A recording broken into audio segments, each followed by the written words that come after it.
Okay, well, let me present a little bit QRST first, so just in case, so everybody knows how this works. So we will have two talks.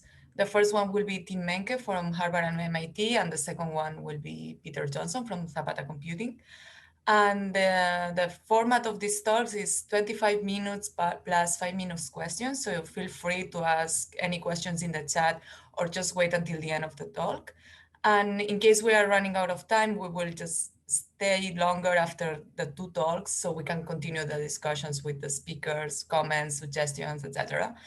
This will be recorded. I think you're already recording it, Michał, right? Yes. And it will be uploaded in our YouTube channel, Quantum Research Seminars Toronto. And that's it. So once we have everything, we will share the slides and the chat history and the talk recording in Eventbrite to everybody that has been registered. So you will receive an email with all the information. I think that's everything. So let's start. Tim, I think that you can start sharing your screen whenever you're ready. So let me present Tim Menke. He's pursuing a PhD in the field of quantum computing at Harvard and MIT, and jointly advised by Alana Spuruguzzi and William Oliver. He obtained his bachelor and master's degree in physics from ETH at Zurich, and previously conducted research on quantum microwave to optics conversion for his master's thesis in Boulder, Colorado. And now he's working in the computational modeling and experimental implementation of superconducting quantum processors. And today he will present the quantum computer-aided design, the digital quantum simulation of quantum processors, which in my opinion is a super cool topic to work with quantum computers nowadays. So go ahead, Tim, the floor is yours. Thank you, Alba. Thanks for the kind introduction. That's great. It's really nice to be here virtually and to see like old new faces. So yeah, this is joint work with some colleagues from the Metal Lab, Tiha and Hannah, who are also here in the chat in case you have questions. They might get back to you. And we can also discuss more after. Then we have collaborators from Intel and MIT and Alana, of course. So yeah, let's get started. To get started, I want to talk about the life cycle of superconducting circuit experiments. What we really at the base have in mind when starting to design quantum systems is some abstract desired quantum system. Here in this example, I have a bunch of two-level systems that are coupled together. And this is not only interesting from a physics point of view, but also from a quantum computing point of view, because with such coupled two-level quantum systems, we can build a quantum computer. And then we go to a piece of paper and write down a conceptual circuit diagram that is supposed to implement that desired quantum system. Here, for example, I have a circuit diagram of a few transmons that are coupled together and also coupled to like readout and control circuitry. So that is the superconducting circuit where the superconducting circuits come in. I would then go ahead and lay out a chip design that implements this in real life on a nano and microfabricated process. And after this has been done, I go to the lab and show try to investigate the properties of the system, see if it really has the properties of my original desired abstract quantum system. And for example, here this is figures taken from the Martinez group from a few years ago. One could see that the qubits have some tunability and frequency, and they also have some coherence time. And but there is unexpectedly some defects in the chip that make the coherence go away at certain frequency points. And that, for example, would be something that we cannot so much anticipate in the design process so much. I mean, we can account for it, but we won't really know where these defects appear. So overall, this is a cycle where we would then verify the theory that we had originally, or inform some future design space for having a quantum computer design. And each of these 4 points here is something that people spend their PhDs, postdocs, or lives on. So I want to focus on just 2 of them, which is the feedback between the desired quantum system and the chip design that and the circuit diagram that is supposed to implement it. So in order to show that the circuit diagram actually does what we want it to do, we do classical simulations of the circuit. And we would then see if they correspond, and then either adapt our expectations or adapt our circuit.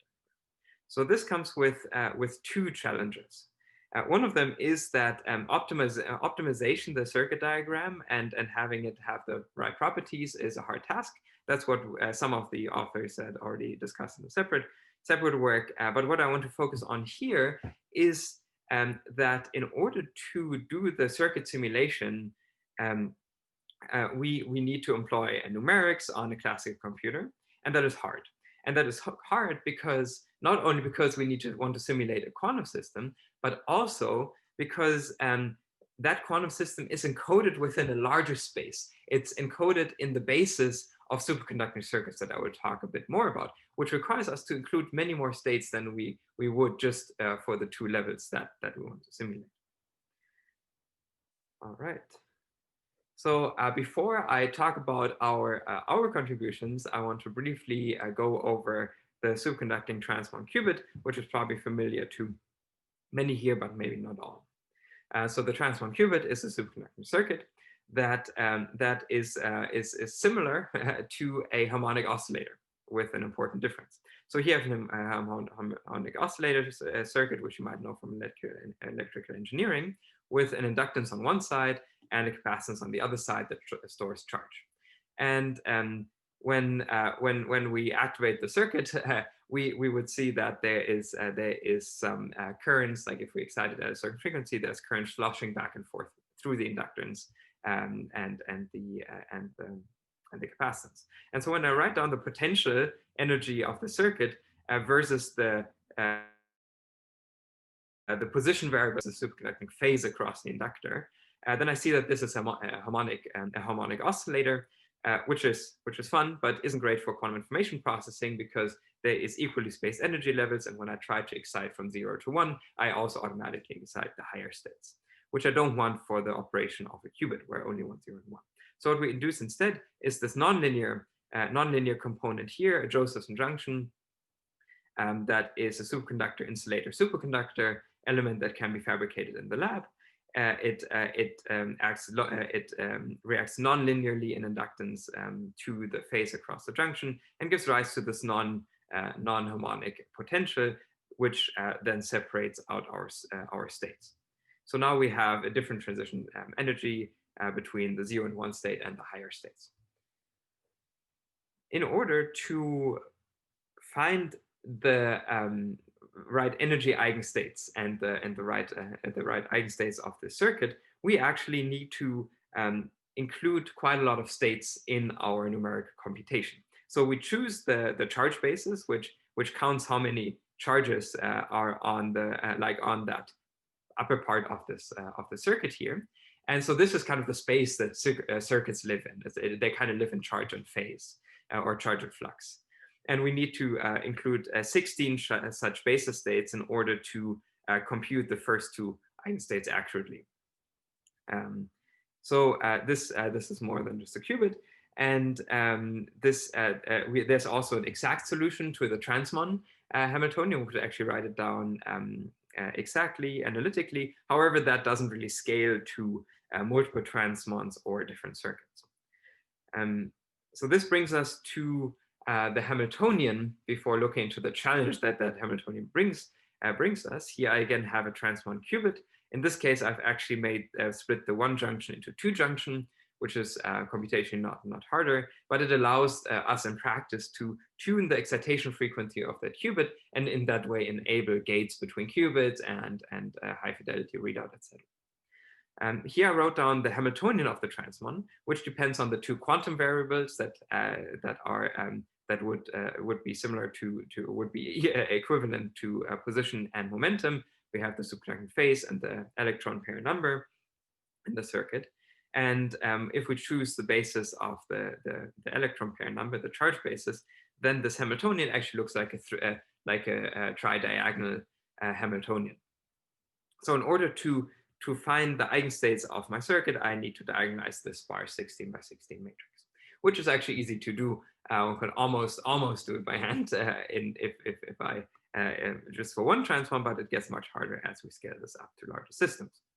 Why would we be interested in that, in scaling up to larger systems? And that is because we want to build quantum processors out of transmons.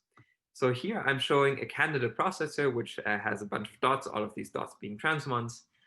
And this processor is quite a beast and very difficult to keep track of numerically, because we want to use it for things that we cannot keep track of numerically classically. However, it also has some like blocks that I call submodules. And these are collections of transmons that share more circuitry than the others. For example, because they have a common readout circuit, common control circuit, they might be more tightly linked than the others. And we want to investigate why it's interesting to simulate these submodules of several transmons. So here's one transmon, it's capacity connected to others. There's several reasons why we want to do that. One of them being that that we want to look at the energy spectrum and the frequency tunability of transmons. We want to look at how does the system behave when we tune one of the local magnetic fields that tunes our qubits? Like, where does it interact with the other qubits? We want to see if we can see unwanted coupling to other parts of the circuit, or we also want to see if we can already simulate time-dependent gate operations in the processor, which then allows us to do quantum computation, right?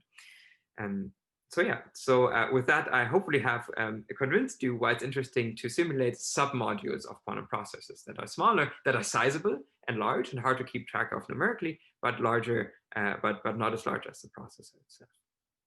And this is classically hard because for n transmons, I need to include 16 to the m quantum states in my computation. So now one question is, where does this become really hard? What transmon number does this become really hard at? And that's actually like just a scaled version of the general question, when do quantum processors become more powerful than classical processors? And so I've made a plot here where we have the number of transmons on the y-axis and the year on the x-axis, and we see that over the past a little bit more than 10 years, we went from having one transmon demonstrator on a chip then to having tens of transmons being simulated on the chip. And now, how many transmons could we actually keep track of in classical simulations by having 16 states per transmon? And we wrote down the like memory and the processing capabilities of some supercomputers, and we see that we top out at about 10 transmons, with the trend very slowly increasing because the memory and the processing power of supercomputers on a log scale is increasing rather slowly compared to the number of transmons and that computation overhead. So one could improve that, but the overall prefactor of the transmon simulation will still be exponential. So now, what if I used a quantum computer to simulate my transmons? In that case, I wouldn't have to take 16 states per transmon and multiply them up, but I could take 4 qubit states and add them up in a linear fashion because the qubits already live in a quantum space. So I use 4 data qubits, I call them data qubits, to simulate 1 physical transmon qubit. So now we have processing qubits simulating hardware qubits. And if we make a plot of that, actually the curve naturally just follows the largest processor size. So we can always use the newest quantum computer to simulate the submodules of the new quantum computer that we're designing. And therefore, we're arguing that future quantum computers need to be designed with the aid of existing quantum computers. With that, I would like to go into a few methods that we've developed to simulate transmon hardware on a digital quantum computer that has data qubits. So I talk about encoding, I talk about static simulations, dynamic simulations, and also about scalability, also keeping, of course, track of time. In order to show, to simulate a system or a Hamiltonian on a quantum computer, we of course want to map it to the language of quantum computers, which is Pauli strings. And what I've shown to you before is the 16 by 16 matrix is that we have non-binary operators that actually are represented by a fairly large matrix and that need to be encoded in products and sums of Pauli strings. I have a brief example here that shows that we can, for example, take an operator that has many levels, like 3, 4 plus 4, 3, and we use some common conversion rules to implement it in terms of Pauli, like Pauli words such as here in one encoding or another encoding here. I kind of briefly skim over this because in the interest of time, but this is to show, and this is something we've discussed in a separate publication with our Intel collaborators, that one can encode these operators efficiently in Pauli, in Pauli operators. And now I'm showing you again the transmon Hamiltonian here with the number operator and the phase operator. And as an example, I show you how that cosine of the phase operator translates to Pauli strings on that side here. And once we've done that, we've mapped the Hamiltonian, and now it can be simulated on a quantum computer. And a quantum computer can be any quantum computer. It can be photonic, superconducting, trapped ion. Our hardware, like the hardware we kind of had in mind for this was trapped ions, but it's really fairly general overall. So in order to calculate the static properties, the energy eigenstates of a transmon or a collection of transmons, we use the variational quantum eigensolver algorithm, which should be very familiar to many here. We have some sort of register of qubits that we have as an input state. We run it through a variational quantum circuit. We then estimate the energy of that state under the Hamiltonian, which would here be the transmon Hamiltonian, and then minimize that energy classically with a classical routine in order to find the ground state. So this is for finding the ground state, and that is great for chemistry. But for superconducting circuit design, we're actually very interested in the higher lying states of the system in order to see, oh, do we actually have an anharmonic level spacing? What is the excitation energy? How does it behave? And in order to do that, we penalize, after one run of the VQE algorithm, we penalize the ground state in order to, in the energy function, in order to then find the next high excited state. And that is the so-called VQD algorithm that was developed here by Higgett and others. And we use that one, and we add our own ansatz to it. So here I have again the physical transmon qubit. I encode it in 4 data qubits to get the 16 states, and then I use a variational ansatz, which is the ansatz is the thing that plugs in here into the quantum circuit, and that's the same as this one. I use an ansatz that has some single qubit rotations, and it also has some 2-qubit gates. And what we have in mind here are these XX rotation gates that are very typical for trapped ion processors. And the nice thing about them is that we can make the ansatz very hardware efficient, because ion processors, at least on a small scale, are all-to-all connected. So we have a pretty low depth ansatz here. We then run this VQD algorithm to find the energy eigenstates of the transmon up to actually the third excited state, which is shown here. And what we do is we, on the x-axis, we sweep the external flux, which is the magnetic field we can use to tune the transmon qubit energy splitting. And as we do this, we change the energy spectrum, and we see that the VQD algorithm reliably finds these energy eigenstates with a low error. The error is shown down here, and we see that it's, the error across the spectrum is below 10 megahertz, which is actually really low compared to the gigahertz scale, energy scale of the transmon excited state transition. Now such spectrums are very interesting because they inform the frequency range, noise sensitivities, and also like the operating points for single qubit gates here. And this is actually something that we also wanted to do. We wanted to show that we can't just do the static energy, like the static simulation. We can also do dynamic simulations on a quantum computer. We can simulate the dynamics of a quantum computer using another quantum computer. And that would typically be done for a transmon by exciting the 0 to 1 transition with a microwave pulse that would be would impinge on the circuit here. And what we simulate here is a normal single qubit X gate that swaps the 0 and 1 populations. We do this operation by doing a Suzuki Trotter simulation, which is a quantum algorithm to emulate the time evolution under a Hamiltonian, which is given here and is approximated by exponentiating the individual Pauli strings in the Hamiltonian and over to small time steps, and then adding up a bunch of time steps. We incur some sort of linear error that is linear in the time step size. And in order to exponentiate these individual Pauli strings, there's like the circuits that people have worked out in order to do this. One can also compile these circuits to reduce the gate count. So we've done this. We've simulated over time the state overlap with the 0 and 1 state of the transmon hardware Hamiltonian, and we initialized it in the 0 state, which we found by VQD before, or VQE before, and then we simulate the time evolution using Suzuki Trotter on a quantum computer, and we see that it pretty much exactly, very closely overlaps with the perfect simulation that we did in QTIP and in Python, and we see that the 0 state goes down and the 1 state goes up over time.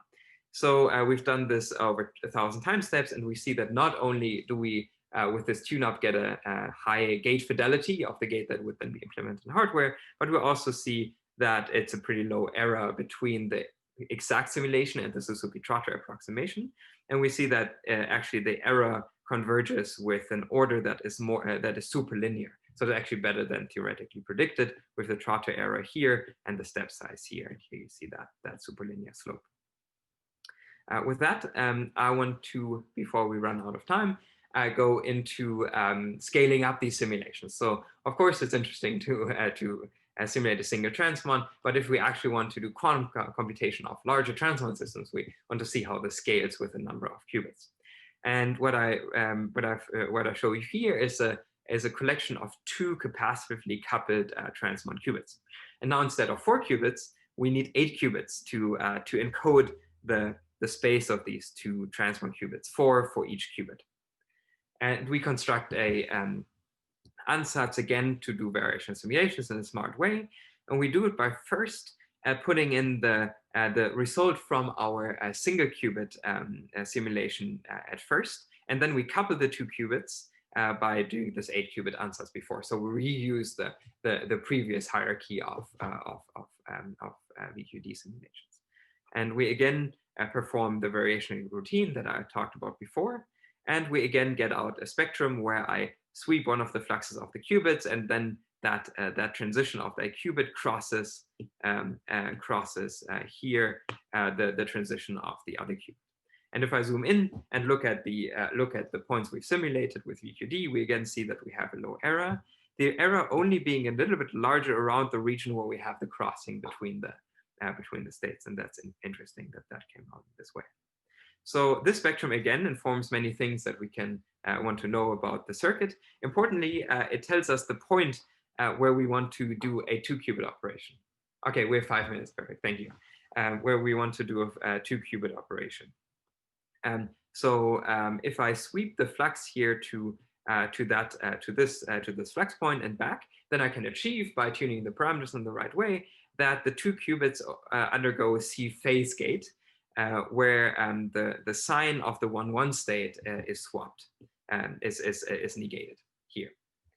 And that is interesting now to build a full quantum processor where we have single qubit gates and entangling 2 qubit gates. So we again do Suzuki Trotter simulations of the circuit. We go to that point where we have an interaction between the 1-1 state and the 2-0 state. We wait for one oscillation period between them, and this is when we've accrued the phase for the CPHASE gate, and get out of the CPHASE gate. So we also show that these time-dependent simulations again reduce in Trotter error as we go down in the step size. So here we needed to do many more time steps that are required to accurately simulate the CPHASE gate, but then we can simulate it with a very high gate fidelity and also with a very low error. In this case, the simulation actually converges very much superlinearly with almost 4th order in the step size once we've reached this large step size. And that's interesting and probably stems from the simulation being more sparse than the single qubit simulation. This large step size is probably caused by that instantaneous flux change. We step to one other flux point and then we step back. So this is 2 qubit simulations, but of course we also want to go larger. So we've done some scaling investigations of our algorithms. So how do the simulation method scale as we do an try to simulate an M-transmon processor submodule? So the data qubit requirement would still be at most 4M. We need 4 qubits per transmon, although one could probably do tricks in order to rotate some bases and reduce the resource requirements.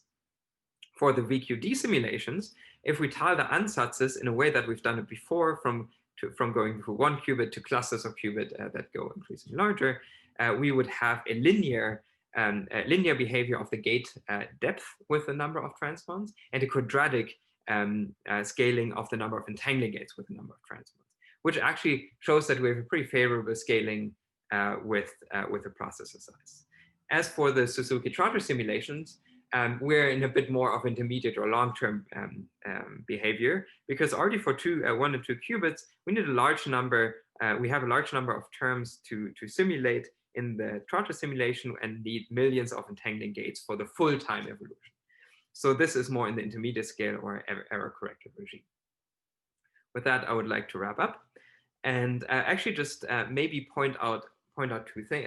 One thing is that we determined that future quantum processors need to be simulated on quantum computers. We also show how to do that with several methods that we've developed, and maybe some of the crucial paths forward in this is to also include other circuit elements in the simulation, which we can do with the methods we've already developed.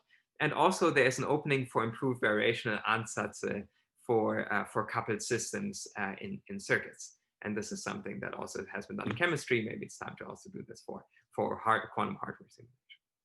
This I'd like to wrap up, and thank all of the people that have contributed to this work, all my co-authors here, and also the Metal Lab at Toronto. And also I would like to thank the QRST organizers here, Alba and Michal, for having me here. Thank you. Thank you very much, Tim. Very interesting talk. Okay, any questions for Tim? Just unmute yourself and ask whatever question you prefer. Or ask in the chat and I will read it. So I have one very quick, which is, so from what I understand, I can use superconducting computer to simulate like ion trap, or like, no, the other way. Like I can use ion trap to simulate superconducting transmons. Yes. So, okay, that's pretty cool. Yes, right. I can use any quantum computer to simulate a transmon, right? And now one could this could have a bunch of applications for if there's a race between the architectures that would be interesting. But also, if I have a large transmon computer already that works really reliable, I can use it to simulate the submodules of the next generation transmon. I actually have another question. Oh, sorry, Peter. Go ahead. Go ahead, Alba. No, it was a quick question. So could you stand this method for other kinds of superconducting circuits instead of a transmon, a flux qubit, or something like that? Yes, directly. Our methods directly map to this. So what we do is we don't encode like the specific transmon Hamiltonian. There's nothing specific about our method. What we encode is the basis of superconducting circuits, which live in charge and flux. And so in a way, this is like the conversions we've already done map to most to not all but many other superconducting circuits that are made of Josephson junctions, capacitors, and we could in principle also include inductors. Cool. Actually, maybe this is related, but how do you choose how many qubits you want to use to represent the levels in the transmon? And like, is there any advantage, or are there cases where you'd want to use more? So how we first informed our choice here is by looking numerically at the we look at many levels, like we use let's say like 50 states or so for a single transmon, and we see how quickly the error converges. And it turns out that 16 is a good number. You don't need to go farther in order to get very high precision on like the megahertz level, which is already like sub%. But you don't really want to go much smaller. You don't want to go to 3 qubits, which would be 8, because there you incur quite a lot of errors. And what that comes from is you have this truncation error, right? Your qubit lives in an infinite basis of charges and of charges, but you need to truncate at some point, and if you truncate too early, you get some sort of truncation effects. Now, what you could now also get into is like, if I've coupled 2 qubits already, now the state is 16 times 16, right? So I can now have schemes that reduce the overall space again from that. And I think this is something that people have been looking into on like a classical way. One could also do this in a quantum way. You don't get around the exponential scaling of quantum simulating quantum systems on a classical computer if you want to keep track of the full state space. But there should be ways, for example, with matrix product states, etc., to also bring this down in a quantum simulation way.